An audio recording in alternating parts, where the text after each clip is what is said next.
Tiruppur தாரணியை follow and subscribe பண்ணிக்கோங்க. எதுக்கு இந்த வீடியோ போடுறேன் அப்படின்னா, தெரில, ஆனாலும் வீடியோ போடணும்னு தோணுச்சு, போடுறேன். எனக்கு என்னென்னா, ரீசெண்டாக என்னோடய பிரச்சனை எல்லாத்துக்குமே தெரியும். என்னோடய சின்ன வயசே ஆசை வந்துட்டு ஒரு ஸ்கூட்டி எடுக்கணும். புதுசாக அப்போ வந்து செகண்ட் ஹேண்ட் ஸ்கூட்டி எடுக்கணும்னு நினச்சேன். அதுக்கப்புறம் கிட்டத்தட்ட ஒரு 10 வருஷ கனவுன்னு வைங்களேன். எனக்குன்னு ஒரு டப்பா ஸ்கூட்டியாவது வாங்கிடணும் என்னோடய காசில். அப்புறம் பார்த்துட்டு ஸ்கூட்டி எடுக்கலான்னு நினச்சேன். பட் அதுவும் என்னால் முடியல. இப்போ வந்துட்டு வாழ்க்கையை தொலைச்சிட்டு நிற்கிறேன். ஏன் அப்படின்னு பார்த்தீங்கன்னா, எதுக்கு இந்த மாதிரி சொல்கிறேன் அப்படின்னா, ரீசெண்டாக எல்லாம் என்னோடய வீடியோ பார்த்தீங்கன்னா தெரிஞ்சிருக்கும். நான் அவங்கள பற்றியெல்லாம் எதுவும் பேச விரும்பலை. நல்லா இருந்துட்டு போகட்டும், அவங்க உண்டு அவங்க வேலை உண்டு, நான் உண்டு என் வேலை உண்டுன்ட்ருக்கேன். என்னென்னா, என்னுடைய ஆசை சொல்கிறேன், அது நிறைவேறாது. நான் வாய் விட்டு சொல்லிட்டேன்னா அது நிறைவேறாது. நிறைவேறுச்சுன்னா கண்டிப்பாக உங்ககிட்ட நான் அதை சொல்லுவேன். என்ன அப்படின்னு பார்த்தீங்கன்னா, முதல்ல ஸ்கூட்டி எடுக்கணும்னு ஆசைப்பட்டேன். இப்போ வரைக்கும் என்னால் ஒரு சைக்கிளும் கூட வாங்க முடியல. அதே மாதிரி ஒரு இடம் வாங்கணும்னு ஆசைப்பட்றேன். என்னென்னா, இடம் வாங்கணும் அப்படின்னா ஒரு யாராச்சும் சின்னதாக எப்படி சொல்கிறது, யாராச்சும் சின்னதாக இருந்தாலும் சரி, பெருசாக இருந்தாலும் சரி, ஒரு வீடு வாங்கணும். இல்லை ஒரு இடம். என்னென்னு பார்த்தீங்கன்னா, பாப்பாவுக்கு ஒரு 2.5 சென்ட்டில் இல்லை 3 சென்ட்டில் நானும் பாப்பா மட்டும் இருக்கிற மாதிரி இடம் ஒன்று வாங்கலான்னு ஆசைப்பட்றேன். பட் அது நடக்குமா நடக்காதான்னு தெரியல. ஏன் அப்படின்னு பார்த்தீங்கன்னா, நான் ஆசைப்பட்றது எதுவுமே நடக்க மாட்டேங்குது. ஒரு ஷூ வாங்கினேங்க. ஷூ அதுக்கே கிட்டத்தட்ட எனக்கு 6 மாதம். வெறும் 400 ரூபாய்க்குள்ள இருக்கிற ஷூ அது வாங்குறதுக்கே எனக்கு 6 மாதம் டைம் எடுத்துச்சு. அப்புறம் குட்டி குட்டி கிளிப்பு வாங்கணும்னு ஆசைப்பட்டேன். என்னடா இதெல்லாம் ஒரு விஷயமா சொல்கிறேன்னு கேட்டிங்கன்னா, மிடில் கிளாஸோட லைஃப் வந்துட்டு நம்ம ஆசைப்படுவோம். ஆனால் அது வந்துட்டு அவ்வளோ சீக்கிரம் நமக்கு நடக்காது. ஆனால் காசு இருக்குது. அந்த ஷூ வாங்குறக்கும், கிளிப்பு வாங்குறக்கும் அதுக்கான டைம் கிடைக்க மாட்டேங்குது. நம்ம ஒரு சின்ன விஷயமா தான் அது வந்து நம்ம நினச்சிட்ருக்குறோம். ஆனால் அதுக்கு டைம் கிடைக்க மாட்டேங்குதுங்க. ஷூ வாங்கணும் அப்படின்னு நினச்சேன். அப்புறம் கிளிப்பு நிறையா, அந்த கிளிப்பு, இந்த சென்டர் கிளிப்பு அது இல்லாமல் நான் ஹேர் ஸ்டைலே பண்ண மாட்டேன். ஹேர் ஸ்டைலெலாம் பெருசாக பண்ண மாட்டேன். அந்த கிளிப் இல்லாமையே எனக்கு கம்ஃபர்டபுளாக ஃபீல் ஆகாது. அதுக்கப்புறம் ஒரு 4 சுடிதார், புதுசாக 4 சுடிதார் வாங்கணும்னு ஆசைப்பட்டேன். அதுக்கு ரொம்ப டைம் எடுத்துச்சு. ஆனாலும் என்னால் ஒன்றும் பண்ண முடியல. அது ஒன்று. இப்போ என்னென்னா, நான் வந்துட்டு எல்லோரும் இப்போ கம்பல் பண்ணுறாங்க, செகண்ட் மேரேஜ் பண்ணிக்க அப்படின்ட்டு. செகண்ட் மேரேஜ் பண்ணுறது பெருசு இல்லைங்க. நமக்கு ஏற்ற மாதிரி நம்மளை புரிஞ்சுக்கிறவங்க வேணும். ஆனால் இப்போவும் சொல்கிறேன், எல்லாமே நான் மீடியாவில் இருக்கேன். என் பொண்ணை யார் தான் பொண்ணாக நினச்சி தாங்குறாங்களோ, என் உசுரையும் மேலே நான் பார்ப்பேங்க. நிஜமாங்க.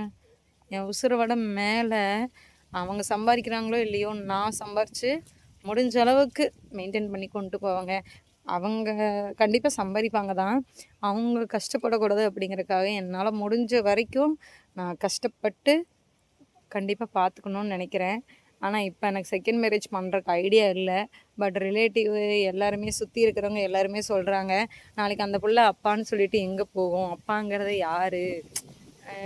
அந்த புள்ள ஏங்க வைக்கிற? இந்த உலகத்தில் வந்துட்டு பேரண்ட்ஸ் எல்லாருமே சரியாக இருந்துமே குழந்த தடுமாறுது அப்படின்னு சொல்லி நிறைய பேர் சொன்னாங்க. எனக்கு என்னென்னா, மேரேஜ் பண்ணுறது பெருசு இல்லைங்க, பயம் ஒரு பக்கம். எனக்கு என்ன நடந்தாலும் பரவாயில்ல, ஈஸியாக நான் கடந்து வந்துடுவேன். என் குழந்தை என்ன பாவம் பண்ணுச்சு? என் பொண்ணு என்ன பாவம் பண்ணுச்சு? ஆனாலும் எப்படி சொல்கிறது, கண்டிப்பாக செகண்ட் மேரேஜ் செகண்டாக தான் அவங்களும் இருக்கணும். ஆனாலும் நான் சொல்லிடுவேன், உங்களை விட்டுட்டு போனவங்க, நீங்கள் என்ன பண்ணாலும் சரி, ஏது பண்ணாலும் சரி, உங்களை விட்டுட்டு போயிருப்பாங்கள்ல, அந்த பொண்ணுக்கிட்ட போய் நான் பேசுவேன். கண்டிப்பாக பேசாமலாம் இருக்க மாட்டேன். ஏன் அவரை விட்டுட்டு போனீங்க? எதனால் விட்டுட்டு போனீங்க? நீங்கள் உண்மை சொல்லுங்கன்னு சொல்லி நான் கேட்பேன். கேட்காமலாம் இருக்க மாட்டேன்.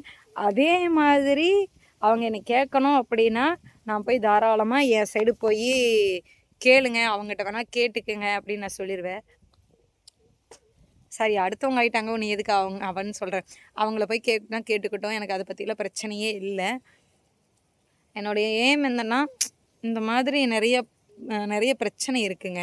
ஆனாலும் எங்களை தாங்குற வந்துட்டாங்கன்னா, நான் சும்மாவே என்னோடய ஃபஸ்ட் லைஃப்பில் வந்துட்டு நான் வந்து அவங்க கஷ்டப்படக்கூடாதுன்னு என்னால் முடிஞ்ச வரைக்குமே ஆஃப்டர் டெலிவரிக்கு அப்புறமே நான் ரொம்பவே கஷ்டப்பட்டேன்.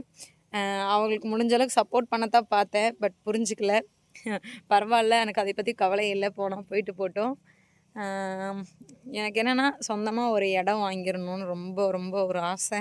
நடக்குமா? நடக்காதான்னு தெரியல. பட் நான் வாய் விட்டு சொல்லிட்டேன்னா, சரி என் மனசுல நடக்குதோ இல்லையோ, என்னைக்காவது ஃப்யூச்சர்ல ஒரு நாள் டைம் கிடைக்கும்ல, அதுக்காக சொல்லிக்கிறேன். என் வீடியோ உங்களுக்கு பிடிக்குது அப்படின்னா மறக்காம ஷேர் பண்ணுங்க. உன்னையுமே என்னோட பர்சனல் வீடியோ எல்லாமே உங்களுக்கு நான் சொல்றேன். பர்சனல் வீடியோனா தப்பா நெனச்சுக்காதீங்க. பர்சனலா எனக்கு கஷ்டம், நஷ்டம் எல்லாத்தையுமே சொல்றேன். ஏன்னா மூடி மறைச்சு ஒண்ணும் ஆகப் போறதில்ல. நான் வந்துட்டு இப்போ அததான் யோசிக்கிறேன். பட் நெறைய பேரு வந்துட்டு நெறையா எங்கெங்கேயோ இருந்து ஆப்பிரிக்கா ஃபுல்லா எப்படி சொல்றது? வெளிநாட்டுல இருந்தும் எனக்கு அவ்ளோ பேரு சப்போர்ட் பண்றீங்க. ரொம்ப ரொம்ப நன்றி. வெளிநாட்ல, ஃபாரின்ல முக்காவாசி இந்த சிங்கப்பூர்லேருந்து தான் ஒரு 4 பேர் எனக்கு கமெண்ட் பண்ணி பேசுனாங்க. லைவ் போட்டோன்னா அவங்க ரெகுலரா வந்துருவாங்க. ரொம்ப சந்தோஷமா இருக்கு.